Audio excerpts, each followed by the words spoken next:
Hey guys, Brandon with Strict Vision Athletics here. Welcome to this episode of Becoming the 1% Podcast. My guest today is Sean Swarner. His story is, one word, inspirational. 7 summits completed, 2-time cancer survivor. You are not going to believe the story of this man's life and what he has overcome. Enjoy the episode.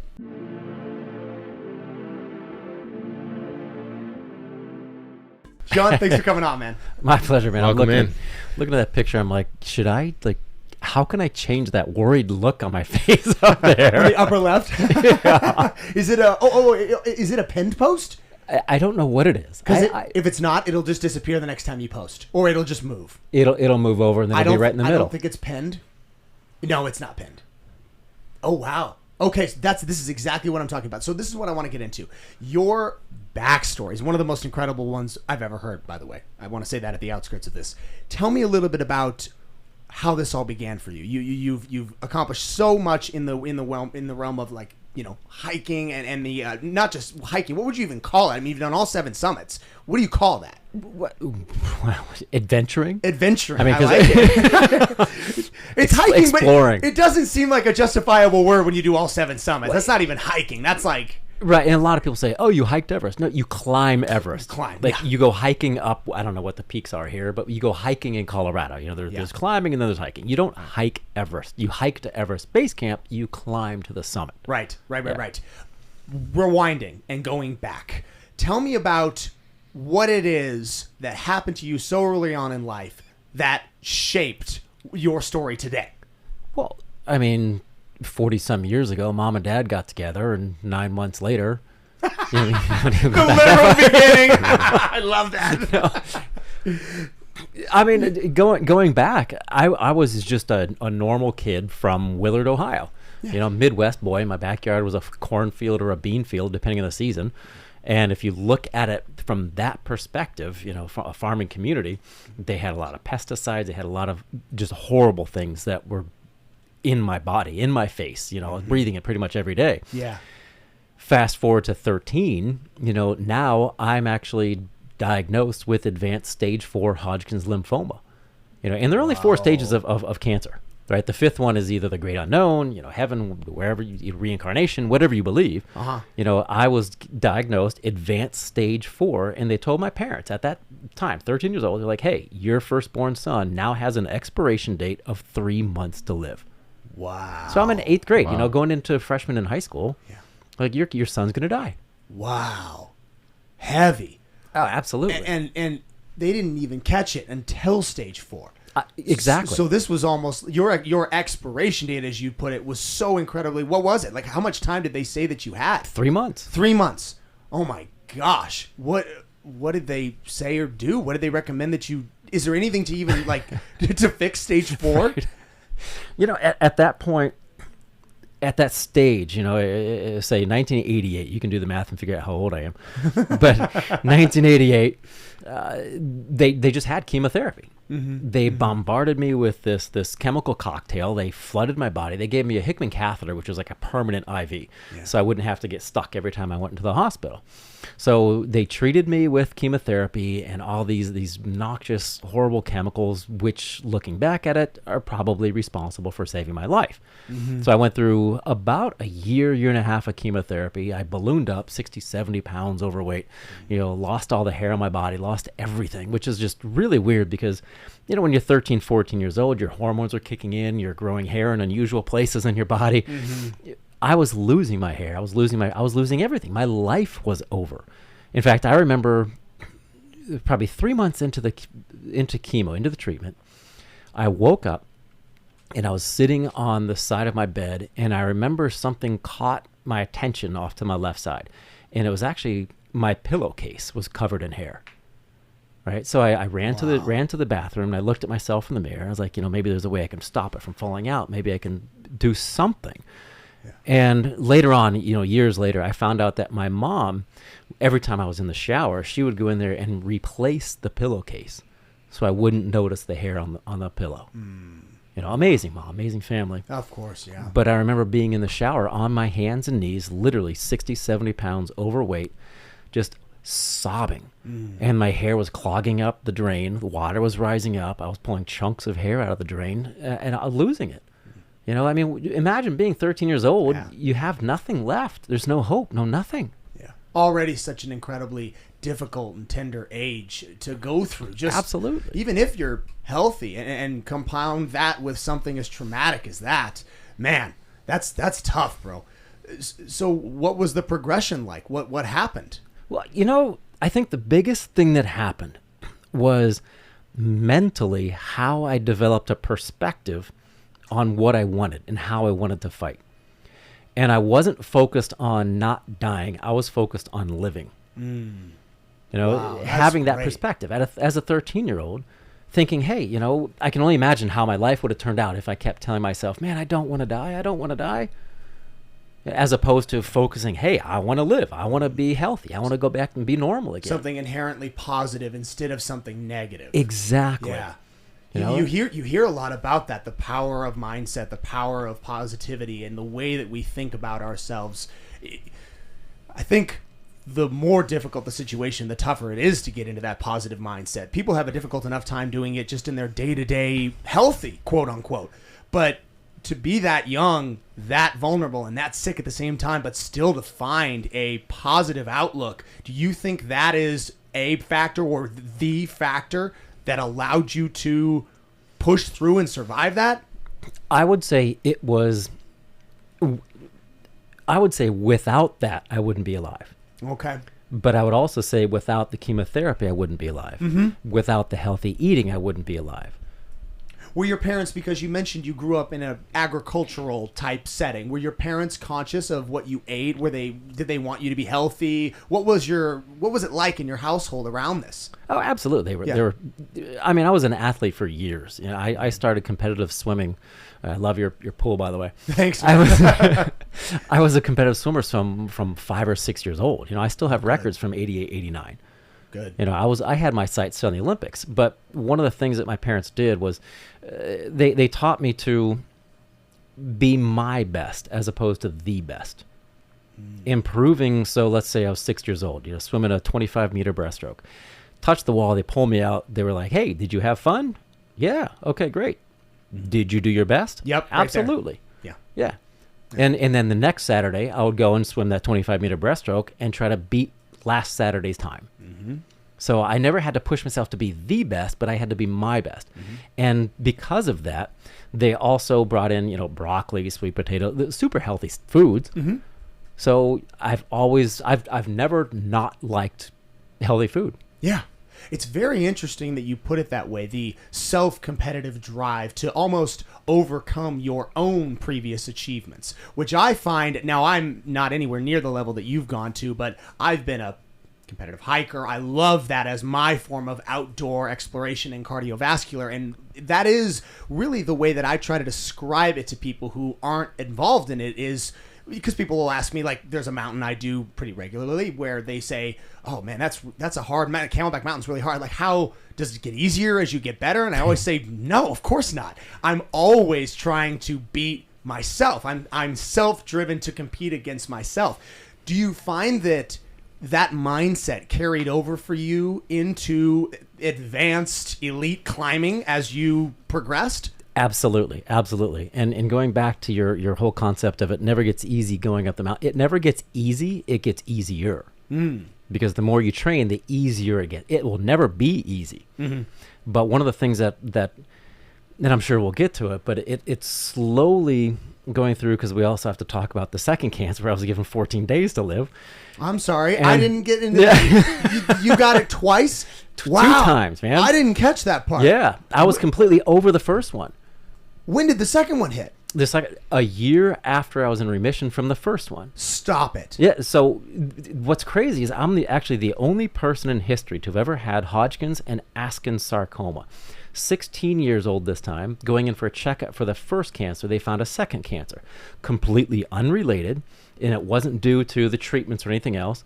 And then one day they found a tumor on an x-ray about the size of a golf ball right on my right lung, right? Wow. They did a needle biopsy where they threaded a needle about this long through my ribs to aspirate part of the tumor. And I remember laying on the hospital bed and in the like a black and white screen, the doctor's like, "Can you just hold your breath for a second?" I was like,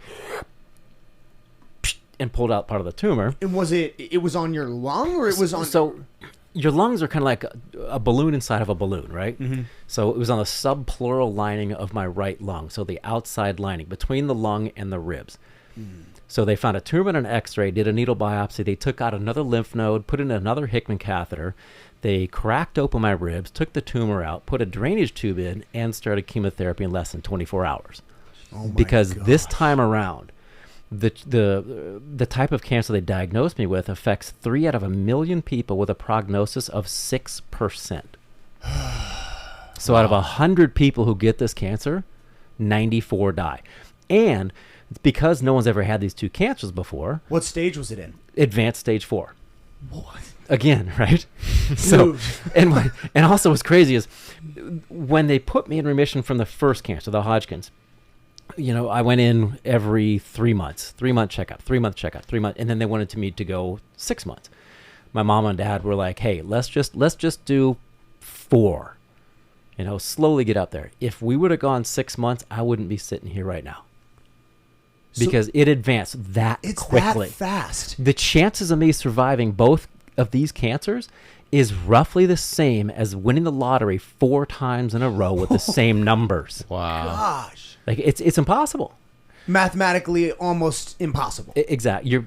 I really think I'm a living, breathing, walking miracle. Wow. Earlier you mentioned agricultural pesticides. Do you attribute these battles to being in that environment? Good question. I do think to some point, I'm sure you've seen it on TV. If you've ever had non-Hodgkin's lymphoma, we're suing these guys. Roundup or whatever it was, right? I'm not sure. I never will be sure, because a lot of people don't realize this, but every human being on Earth has cancer cells in their body right now. Mm-hmm. Right? It's just that your body takes care of them. No big deal. Yeah. For some people, it grows out of control. And for me, it grew out of control. No idea why. I wasn't. Is there a hereditary component to it? Not at all. Not at all. Not at all. See, that is just incredibly frustrating. It literally is a roll of the dice. Yeah. Man. It's one of those things in life where it's almost one of the most difficult parts of life where there's nobody to blame. There's nobody to blame.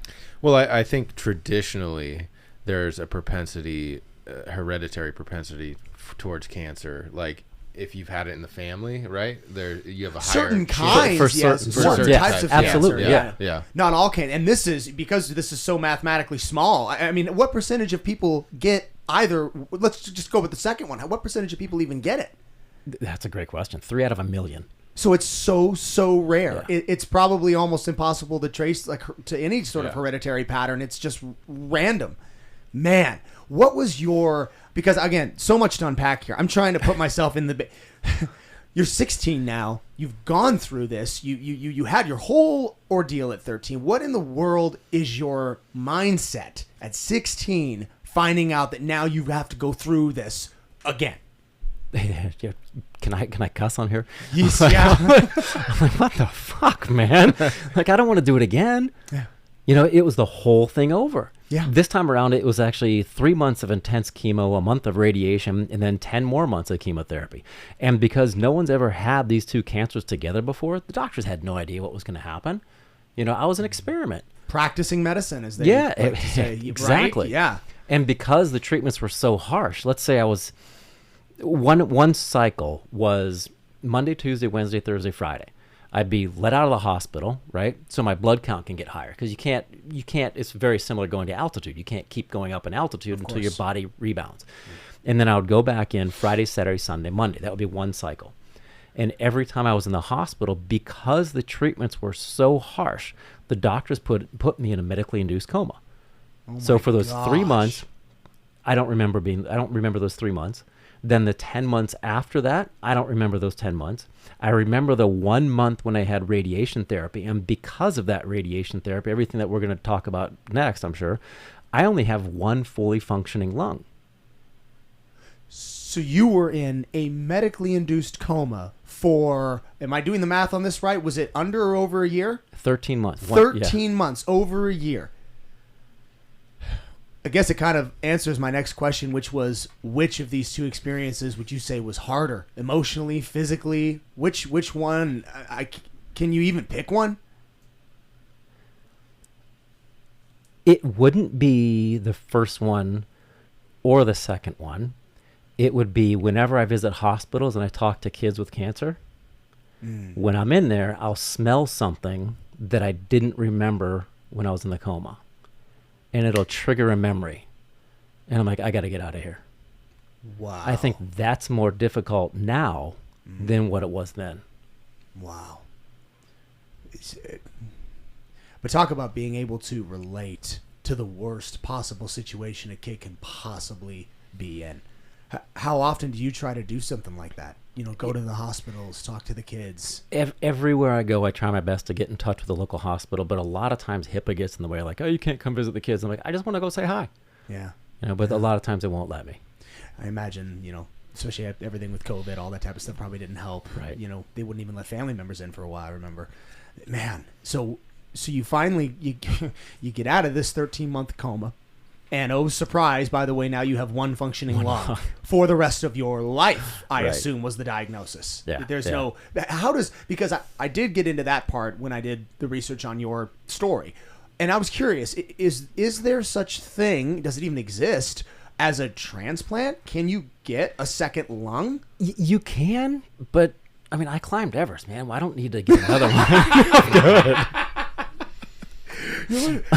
What's funny? I'm all right. Just to levitate it a little bit here. I told your story to one of my clients early yesterday morning. I'm like, yeah, this guy hiked all 7 with one lung. He did Everest. My client's like, I feel like a failure. I'm in here just dying in an air-conditioned room after 20 minutes. Okay, so backing up again. So you've got one lung. You're now 17 in a month or 17 and a half.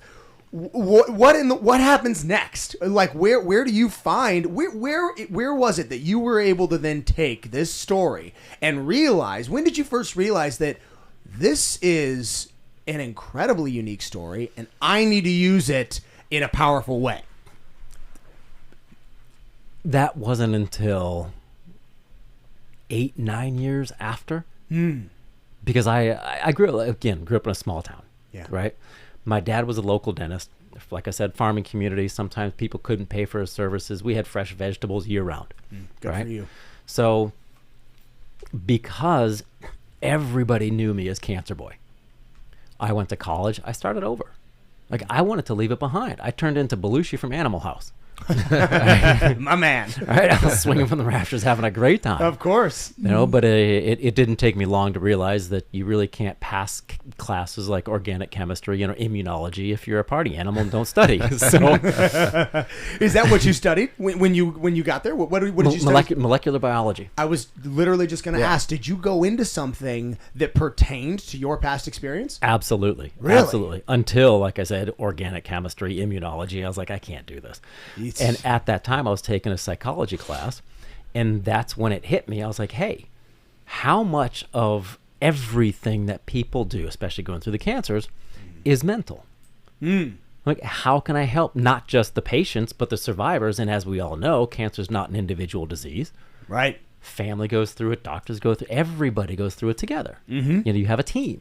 Yeah. So I was like, okay, well, I want to help those people. But then I graduated from college, took the GRE. I went to grad school, studied for my master's, my doctorate. And then that's when I was so far removed from everybody who knew that I was Cancer Boy. And it was the first time I actually looked at myself in the mirror, had a panic attack. And I decided, okay, well, how can I help other people if I haven't helped myself first? So there was past trauma associated with it that Absolutely. maybe hadn't been dealt with. And did this come out when you were studying human psychology and realizing, man, I probably got some unresolved shit from everything that I dealt with? In all honesty, I think it came up when the second time I was placed in remission. You know, imagine going to bed night after night after night for a year, being terrified to close your eyes. Because you don't know if your eyelids are going to open up the next day. So that becomes your MO. Day in, day out. Today's the only day you have. And then all of a sudden the doctor says, hey, Sean, you're in remission. Go live your life. Friends are happy. Doctors are happy. Support system's happy. Me, I'm like, what the hell do I do now? and you'd heard it once before. Yeah. That had to play a role in it. I mean, hearing you're in Absolutely. remission, you're like, well, you know what? I heard that before. And then I came back here and it happened. And I think also, just based on the nature, putting myself in that situation, if I know how fast it progressed and got to stage 4 the second time so quickly, that's truly terrifying. Absolutely. And that's for anybody of any age. That's really hard to wrap your mind around, that it could, like you said, one day, literally That's 24 hours, and that's it. That's it. Has that perspective carried with you, like, I mean, forever? Do you hear stories like that in country songs and all that kind of stuff? Live every day as if it's your last. Anybody who what's that one country song about? It's this. Oh man, it's either Luke Bryan. I don't know, but it's about a man who is dying of cancer, and the artist meets him, and he asks him, what would you do if you had all the time in the world? And the artist basically says what you just said: live every single day as if it's your last. Your very last day, you only have one. Because one day it will be your last. Absolutely. I saw this video by, was it Tim Glover, Michael Jordan's trainer. Awesome guy. You ever And seen he his said- stuff? Tim Glover? I haven't seen it. You He has a should. book called Relentless. It's really good. But he said Michael Jordan's his big thing was he could be in the moment like no one else. And he completely got all the distractions away from him. He wasn't afraid of what was coming up. He was just completely in the moment, and more so than any other athlete that he had ever worked with. So I think that's really a talent to be able to do that. And especially when you're approaching every day, like, hey, this might be my last day. That's really special. And I think, you can teach a lot of people. A lot of people can learn from that. Well, I appreciate that, and one of the things that I've learned over my past X years is how many people, when they wake up in the morning, have a routine. Right? For most people, they probably grab their phones because their alarm's going off. They sleep with the phone right there. They grab it. They turn the alarm off. They start scrolling mindlessly through social media. And then they take their phone to their office. They sit down on the toilet and they continue to go through there. Yep. As opposed to, and then they probably do it at night too. So essentially, people who are looking at media, social media or news on TV, whatever it might be, I don't care if it's Fox, CNN, I don't care. I'm impartial. If you do that in the morning and you do that in the evening, you are allowing your mind to be programmed in a negative way, in a negative manner. As opposed to taking that first 15 minutes for yourself to program it how you want it to be programmed. Yeah. Well said. I 100% agree with that. There's a reason they call them TV programs. Exactly. It also seems like you're being conditioned to live someone else's life.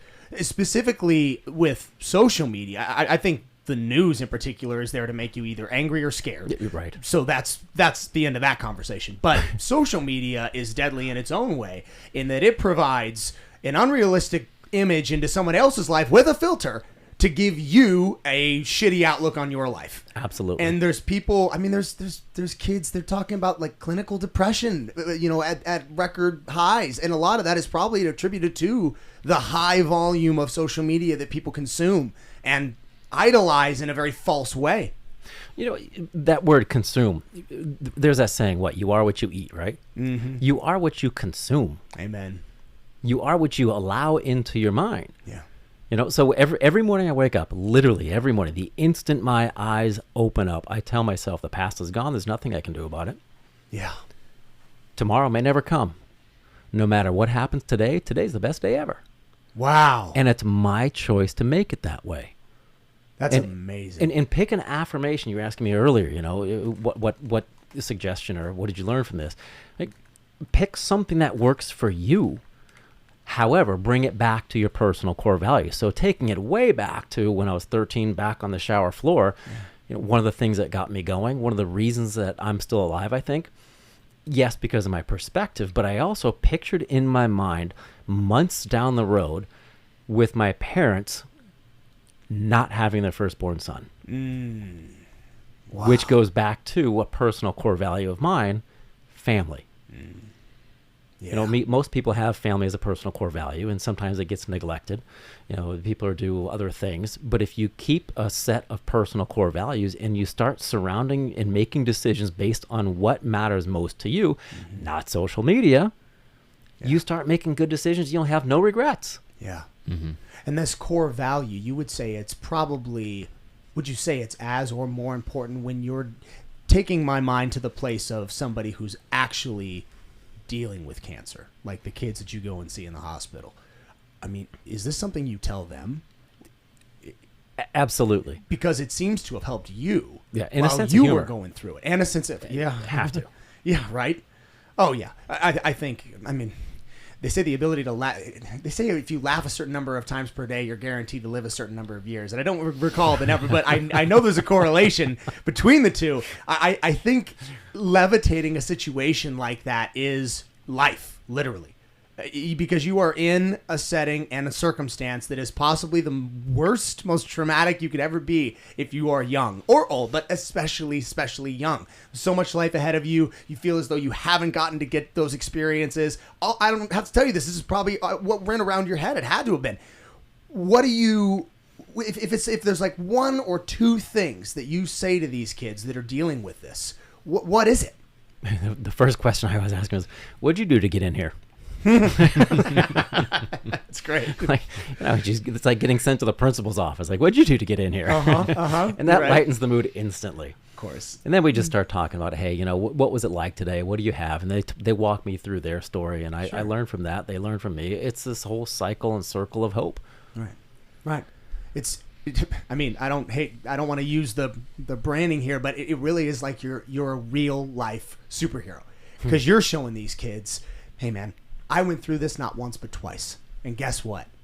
I got to accomplish this, and this. I accomplished something. I don't know anybody that's done all 7 summits. I'll just be honest with you. I know a lot of fit people.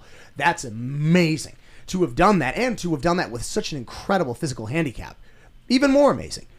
Actually, no one has ever climbed Mount Everest, the highest mountain on every continent, skied to both the poles, and completed the World Championship Ironman triathlon in Hawaii, except a guy who was given 3 months to live, 14 days to live, and has Seriously? one functioning lung. Yeah. Let's go. Yeah. That's awesome, That's dude. really cool. So, getting into that, where did that come from? When did you decide, you know what, I'm not just going to be exceptional. I'm going to be beyond that. I'm going to do things that no one's done. How did that come about? All right, let's going back to school, back to grad school, right? Yeah. Jacksonville, Florida.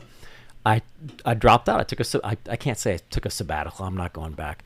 I dropped out of school. Yeah. I'm done with school. Mm-hmm. And my brother was graduating from college at that time. He drove down from Pennsylvania down to Florida. Mom and Dad moved to Hilton Head, which is like 2 hours from Jacksonville. We just did Hilton Head. We were just there really? not even 3 weeks ago. Yeah. Oh, it's it's awesome. Gorgeous. It's a great little spot. Yeah, it's beautiful. So Yeah, it's great. they moved down there.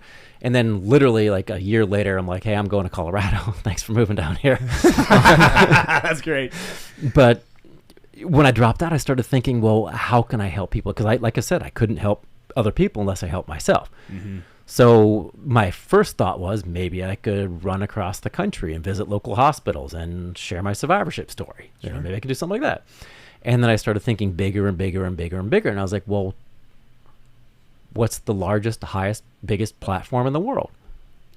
Mount Everest. Mount Everest. And I started doing research. Has any cancer survivor? No cancer survivor had ever done Everest before. When did you summit Everest? 2002. Okay. So it was a while ago. Yeah. And one of the reasons I moved from Florida to Colorado, obvious reasons. High elevation training. Well, exactly. And the highest point in Florida. You guys know?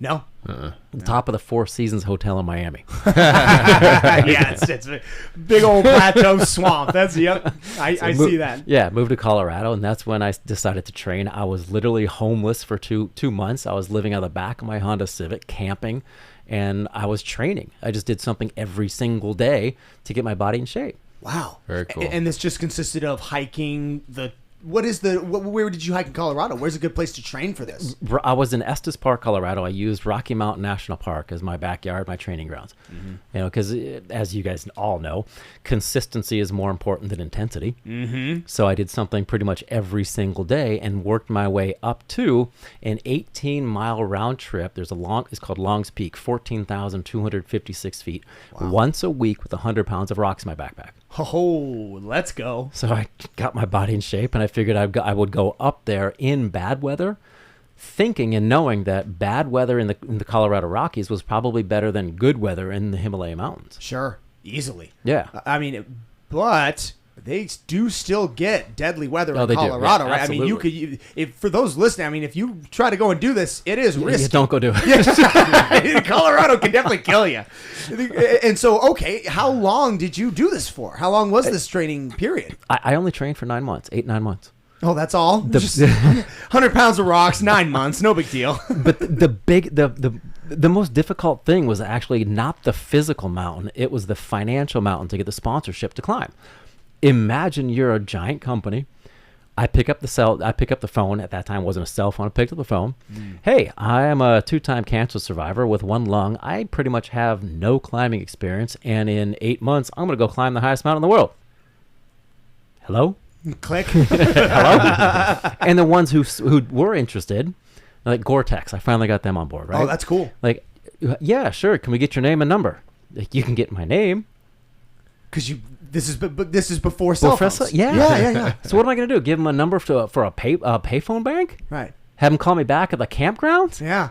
Because obviously, did you tell them that I'm basically living out of my car, hiking Yes. and living? It's wow. Like, Mom, send food. Right? And they but it's, I mean, okay, at some point somebody had to say yes, because, correct me if I'm wrong, to hike Mount Everest is, I mean, at the time when Very you did expensive. it's probably what? Is it $100,000? A little bit less than that. A little bit less than $100,000. Still a heck of a haircut just to get the experience. I mean, that's because most of us would consider ourselves hobbyists when it comes to this. That's a lot of money. Absolutely. And one of the big companies that came up, this was really weird. My brother and I flew to New York City. We were supposed to give a presentation in the Twin Towers on 9/11. No. Yeah. Whoa. Right? Dude, you just been dodging it left and right. So he's you got an angel on your shoulder. He has 6 lives left at this That's point. what I'm saying, by man. my count. Like, if you were a roulette table, people would be cashing in. And we were going to be presenting to Johnny Walker and their Keep Walking Foundation. Okay. So they came up with a big chunk of change. We got a lot of sponsorship from, at the time, it was Gore-Tex and Cabela's. They came on board. Oh, love Cabela's. The crazy thing, absolutely, they're an amazing company. They're great. What was insane was when I got to base camp, I didn't even have a summit suit. Like a down, a 6-7 inch thick summit suit that you're going to wear when you're trying to shoot for the top. Pretty important. Yeah. So the North Face came in, and they literally packed up in a box, and all it said was Sean Swarner, Everest Base Camp. Just dropped it. And for people who don't know, when we're talking about the cost associated with hiking this mountain, that's just for the experience. The cost of your gear, the cost of everything else, I mean, compiled onto it. It is a real investment to do this. It's a huge investment. Which is why most professionals do this. Right. To do Everest, by the time you've done that, what are the 7 summits, by the way? The highest mountain on every continent. The highest mountain on every continent. What are they? The K2, Everest? No, Everest. K2 is part of Asia. That's the second highest mountain in the world. Okay. So Everest, and I'll do them in the order where I climbed them. Okay. Everest, Kilimanjaro, which I've actually been up 24 times now. That's the highest mountain in Africa. I take a group up every year as a fundraiser if you guys want to go. 24? Are you kidding? times. Yes, I want to go. And we have double the success rate of the mountain's average. Mountain's average is 48%. We're at 99%. So Everest, Kilimanjaro, Elbrus in Europe, Aconcagua, say that 3 times fast, Aconcagua in South America, Vinson in Antarctica, Kosciuszko in Australia, and Denali up in North America, Wow. up in Alaska. Okay. And most of the time, when people do any one of these, they are professionals, usually. Is that the case, or is it, what would you say, amateur to professional? Where is the ratio at? Everest is turning into a circus where you have wealthy individuals who have no right being up there. Mm-hmm. And there are usually 4 Sherpas per butt cheek to push people up the mountain now. Got it. Because they have a lot of money and they think that they deserve to be up there, and that's why a lot more people are starting to die.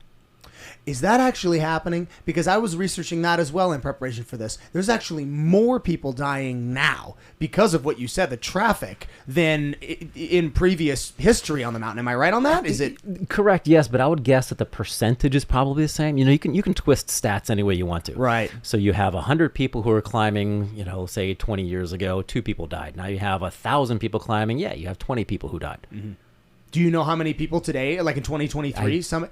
Can you have look no that up, idea. Jake? How many people summited Everest in 2023? Curious about that.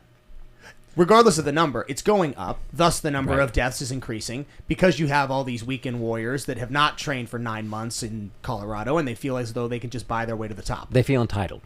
How in the world do you feel entitled to get to the I top of don't the know. tallest mountain in the world? How does everybody? 600 people. Oh, okay. Actually, that's so including. Wait. Including 350 Sherpas. Supporting 250 clients. Yeah. Okay, so this is the number of people So that 250 people, basically. Right. went to the top last year alone. Okay, and compare that to when you did it back in 2002. The number, I'm assuming, less Was much less. much less. Yeah, Got but it. you also have to remember, too, that it would be near impossible to do it without the Sherpas. The Sherpas are honestly the most Unbelievable. badass people Yes. on the face of this earth. Yeah. The fact that they can go, I mean, some of them, no oxygen. They go up and down, hauling people's fat asses to the top. Exactly. They're like, oh, these white people. It's just unbelievable. I can't imagine the shape those guys are in to live at that altitude. They do live at not the all the way Not that top, all- but yeah. they live near the base camp altitude, though, right? I mean, Yeah. they're very. Is it just that they're very conditioned to the hike? You know, a lot of people think that they're genetically different, but if you spend any amount of time in altitude, your body actually grows more capillaries. Whoa! Right? So I would say I have more capillaries in my body than you guys do. Yeah. Now imagine generation after generation of Sherpas, and the Sherpa is just a name, right? So if you go back to Old English and your name was John Baker, you were a baker, right? John Blacksmith, you're a blacksmith. If your name was Dawa Dorji Sherpa, it's the last name represents the occupation as well. And Fascinating. yeah, so it's their last name. So you can have a commie Sherpa who's not really a Sherpa. It's just his last name. So I'm a little confused. So every single Sherpa, because my understanding was that terminology meant like professional guide. It also means professional guide. But it is the last also name. last name. So all Sherpas are somehow related to familial ties? It could be if you go back far enough. Yeah. Okay. Oh, I see. I mean, it makes sense. It's a small, indigenous group of people. How many Sherpas are there in existence? We got a computer. That's a good Google tool. How many Everest Sherpas are there? Do Sherpas pass away a lot, or are they usually? They seem pretty durable. Right, like the Energizer Bunny going up there. It's ridiculous. Are they because again, I'm just so curious about this anatomically. Are they a small? Much smaller, but barrel-chested. Got it. So Yeah. their ability to siphon O2 and to Absolutely. just probably outstanding and best in the world. Obviously, they're the best in the world. Yeah, pound for pound, probably some of the strongest people on Earth. And not to because you're right.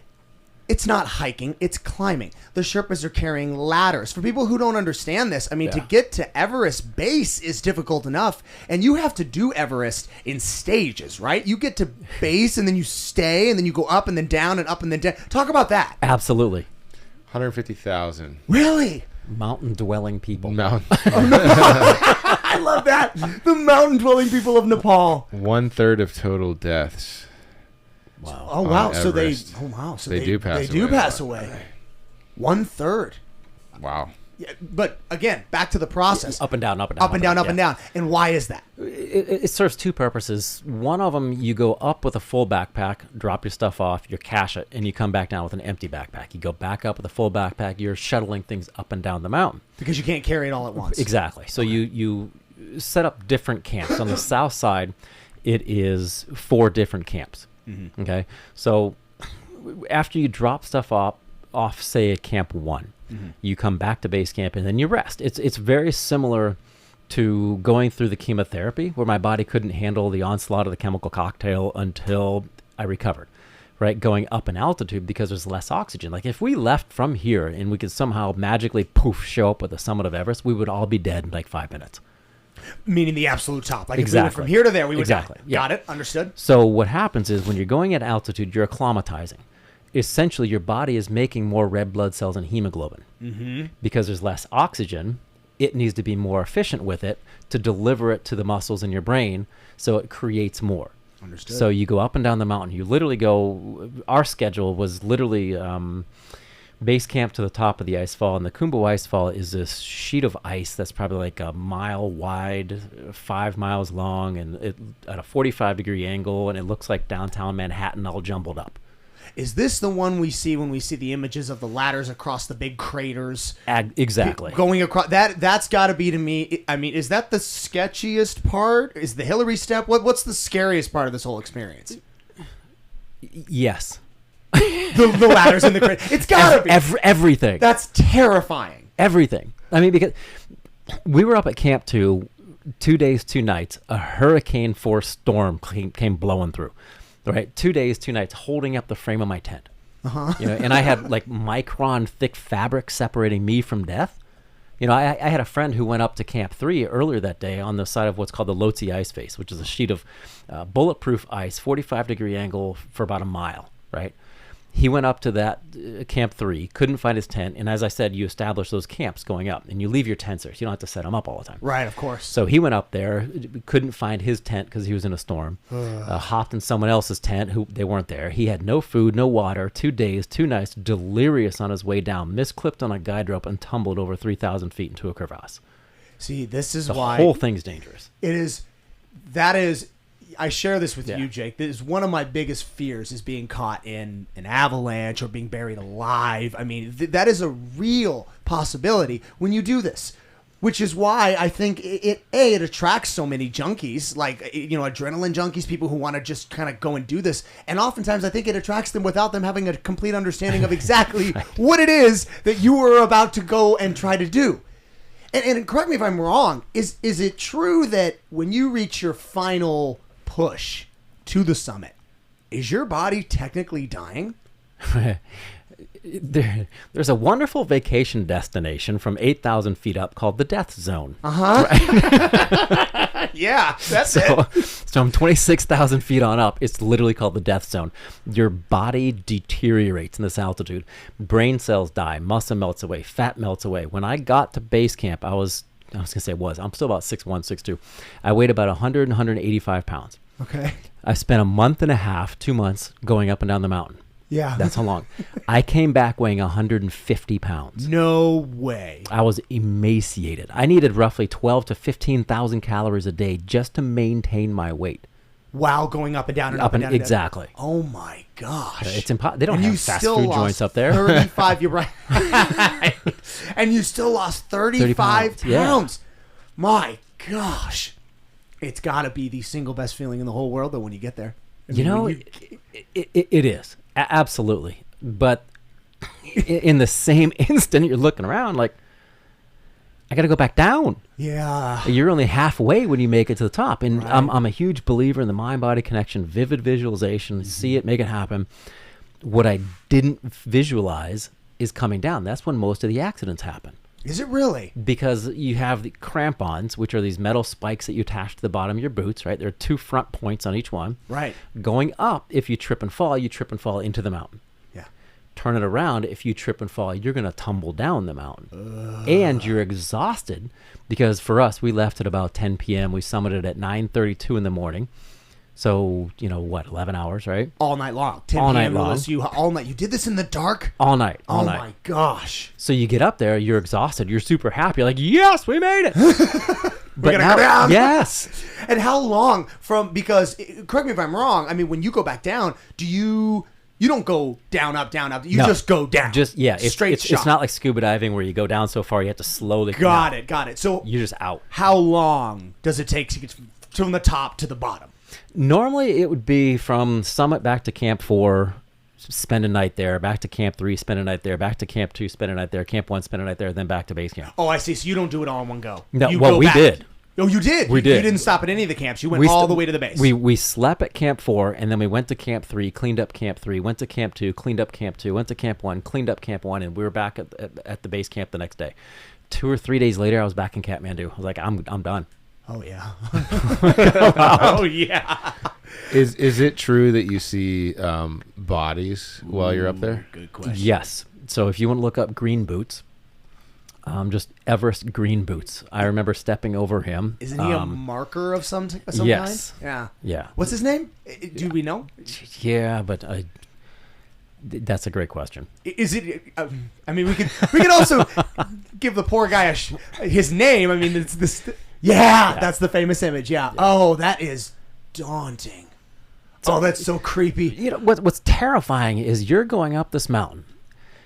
Self-doubt starts to creep in. I can imagine. You see this and you're like, why did he die doing the same thing I'm trying to accomplish? Mm-hmm. You know, what makes me worthy and that person not? What's the difference between the two of us? Why did he die and why wouldn't I? And what's the answer you gave yourself in that moment? In all honesty, I just ignored it. I kept telling myself, literally, I had a mantra.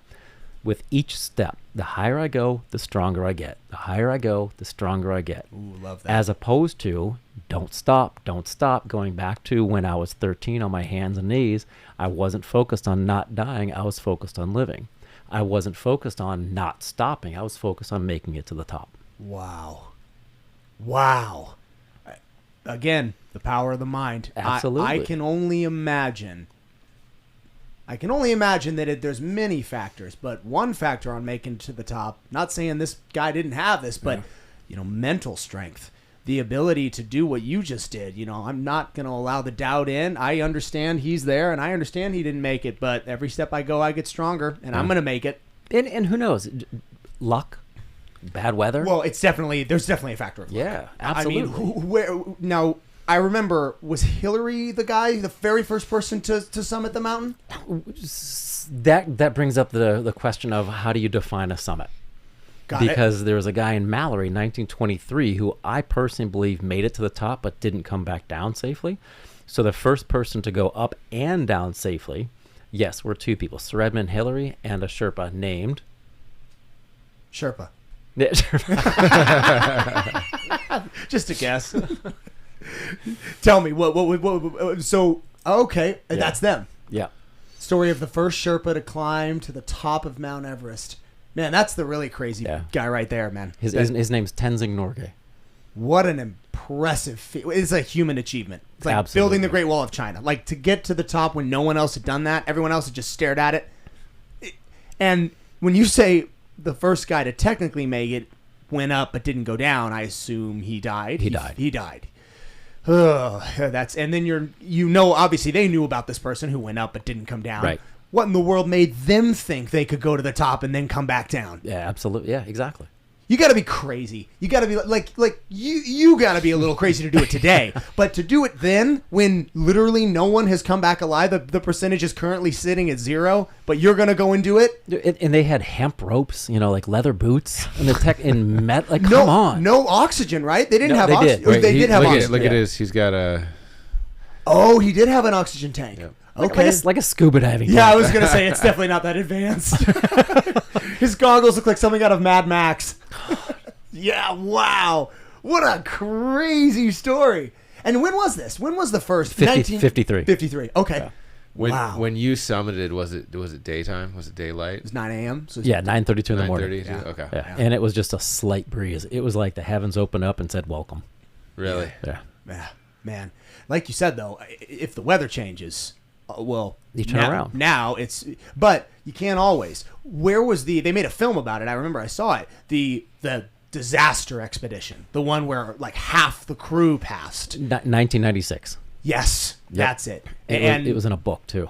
It was in a book. It was in a movie, and the weather shifted, if I remember correctly. A massive storm came in when they were on their way down. Getting back again to what you said earlier, on the way down that's where the danger's at. Yeah, exactly. I mean, and sometimes you don't know. The weather looks perfectly clear. It's like everywhere. In Colorado, we have a saying: if you don't like the weather in Colorado, wait 5 minutes. Because of the mountains. Being up in the Himalayas, Everest creates its own weather patterns. My gosh. You've seen that quintessential Everest picture with the snow blowing off the top of it, right? Uh-huh. That's because it's puncturing the jet stream. And it's being pummeled by 200-mile-an-hour winds, blowing off the snow. How high does it sit? 29,035 feet. 29,000 feet. And so for people who don't, I mean, you were in aviation. How high do planes typically fly? I mean, they get up into the jet stream like the commercial airliners. The commercial, so that's what, 40,000, 50, like 30? 30, 40. Yeah. Great. So it's literally at that exact same. So when you're up there, you're basically sitting in a fuselage without the O2 or the heat coming in, making it all night. You're just basically up there as high as the plane. Yeah, I mean, next time you hop in a pressurized tin can with wings, you know, and the captain says, "We've reached our cruising altitude of 29,000 feet." You know, look out the window and up 35 more feet. Yeah. That's such a great way to think about it. Oh my gosh, it's amazing, bro. And again, made even more incredible because of your backstory. One lung. You hiked Mount Everest with one lung. What did the rest of your crew say to you when you got there? In the crew, we had my brother at base camp, we had a cook at base camp, 2 Sherpas and me. So we only had 3 of us going up the mountain. Got it. And I helped the Sherpas hauling up the gear, the stoves, everything. Yeah. There was a Swiss team climbing, and they were yelling at the Sherpas like, "I don't pay you to sit here and drink Chang and play cards. I pay you to haul my shit up the mountain. I pay you to do this." Meanwhile, I'm hanging out with my Sherpas, playing cards, drinking Chang, having a great time. Yeah. You know, and we went up there as a team, a cohesive team going up the mountain. Yeah. Wow. I mean, talk about the wrong attitude to take toward the individual that may in fact be the difference between you turning into green boots or making it back to base Absolutely. camp. You're going to yell at your, well, man, no, not going to be me. I'd be with you. I'd be like, "Hey, man, we're going to do this as a unit. If you aren't going, I'm not going. Not a chance." It's like getting in a plane. Like, you know, well, we have a mechanical delay, and everybody gets all upset. They're pissed off. I'm like, I would much rather have it fixed down here. Uh-huh. Yeah, right? And so your brother obviously knew the details of your situation and what everything was going into it and what was riding on it. Did your Sherpas know your backstory? Did you? You told them. You had to have. They did, and it's funny you mention that, because when I tried to get in touch with the expedition companies in the United States, mm-hmm. I can't tell you how many no's I got. No. It is physiologically impossible for someone with one lung to climb Everest. We will not take you. We will not take a chance. I got in touch with a guy who organized from Kathmandu, organized National Geographic's expeditions. Mm. He's like, "Hey, let's make it happen." He told the 2 Sherpas my backstory, and I will never forget meeting them in the hotel room. They were going to come and do like a gear check. They were going to look at stuff, but their main point was that they wanted to meet me. Yeah. They're like, "What's this guy look like?" Because in Nepal, they don't have cancer survivors. Really? They don't have the tech. They get expired chemotherapy drugs. Yeah, over there. yeah. They don't make it. Yeah. So over there, they're thinking, okay, this guy has one lung. He's a cancer survivor. What does he look like? Mm. And they showed up, and they instantly jumped on me. They hugged me. They were in tears. They're like, "Oh my God, I'm so happy to see you. Like, you look like you're in shape." I'm like, "Well, of course, I'm climbing Mount Everest. Like, I'm going to do something to get my body in shape." They thought they were going to have to carry you up yes. Like, "Oh, thank goodness you can." It's just like, yeah, right. Okay, but they approved it, obviously, and your Sherpa guides knew. I mean, to them, I would almost feel like, because I'm kind of in that mindset when I'm working with somebody who has a severe physical handicap, that I'm as a coach, like, you know what? I'm going to really, like, I want to see this person succeed. It's almost more important to me that he succeeds than the top tier athlete, because he's only going to really move 1 or 2%. Did you find that to kind of be the vibe from the Sherpas? Initially, yes. But then after we started to get to know each other, because it took us about 2 weeks to hike up to base camp. Yeah. You know, sleeping in little, I don't want to say hostels, but like tea houses. Yeah. Right. Going on the way, we got to know each other really well. Yeah. And going up through the Khumbu Icefall, up on the route, you know, they eventually didn't call me Sean. They called me Dawa Dorji Sherpa, because I stayed with them. I carried my stuff with them. We made, like I said, this cohesive bond, this team. Heck yeah. That worked together. Yeah. You know, it wasn't client and guide. It was us. Yeah. You know, we were all working together to help each other out. Absolutely. Yeah. That's wonderful, bro. Tell me about the book. How did that come about? And tell me about it. Being Unstoppable is an incredible title right off the bat, I gotta say. I actually brought these for you guys. Oh, please. That's awesome. And Throw if, it on the I shelf. was gonna, and looking around, I'm like, and if you don't like reading, I will draw some pictures in the margins for you. Oh, I like it. No, we'll throw it on the shelf for sure. All We right, just cool. need you to sign them. Yeah, absolutely. We do absolutely need that. What inspired? Well, I can only imagine. It's inspiring all by itself. Who told you to do a book? Well, this was the second one. The first one was published by Atria, which is a subsidiary of Simon & Schuster. And I argued with them tooth and nail, like advertise it this way, advertise it, promote it this way. And they ended up, the first one was called Keep Climbing. And they advertised it and promoted it PR-wise from a climbing perspective. And I'm like, how many climbers do you know? Compared to how many people touched by cancer do you know? 2 times. In less than like 0.01% of the people that get it survive it. I'm with you. I understand. Yes, keep going. So then I decided that I wanted to write a book. And this is actually a series of 7 I'm working on right now. The other 2 are done, so I have 3 total. The other 2 aren't published or aren't printed yet. But it's going to be a series of the 7 summits to success. And it came about because I do a lot of keynote speaking around the world. Mm-hmm. And I've worked with Google, IBM, Merrill Lynch, Transamerica, a lot of big corporations. Mm-hmm. And what's cool is after I'm done giving a presentation, there's always a queue of people to come up and talk to me, just share their stories, which I love. We have 2 ears and 1 mouth for a reason. So I'm sitting there, I'm listening to them, I'm hearing their stories, and people usually unload. They'll be in tears, and I'm choking back the tears, and they're sharing, hey, my sister just got diagnosed with cancer. This is my story of cancer. This is what's going on with me. And there would be a handful of people who would continue the conversation by saying, hey, that's a great story, but how did you do it? I'm like, what did you mean? And like, well, because in your presentation, you talk about how your first goal was to crawl 8 feet from the hospital bed to the bathroom. And I talk about that because I got tired of soiling the sheets. I projectile vomit everywhere. I got sick and tired of that. So I crawled to the bathroom. That was my first goal. And then I ended up climbing the highest mountain in the world, right? I'm like, how did you do it? And for the longest time, I didn't know. And then I started looking at the success rate that I have on Kilimanjaro. Average success rate is 48. My groups are at 99%. I'm like, well, what's the difference? I'm like, I lead from behind on Kilimanjaro. Heck yeah. When it's dangerous, I'll be up there like, hey, put your hand here, put your foot there, do this, this, this. When it's not, go explore. Why are you here? Figure it out. Because one of the things that I've learned too is when you reach the summit of that mountain, there are always going to be other mountains to climb. When you cross that finish line, there are always going to be other races.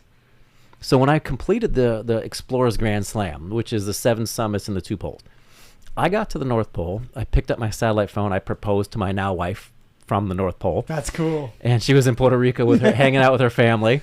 There was like a 200-degree temperature difference between Puerto Rico and I can imagine. So I got up there and I proposed, and then I literally, because it took me 8-10 years to do the whole thing, I was depressed.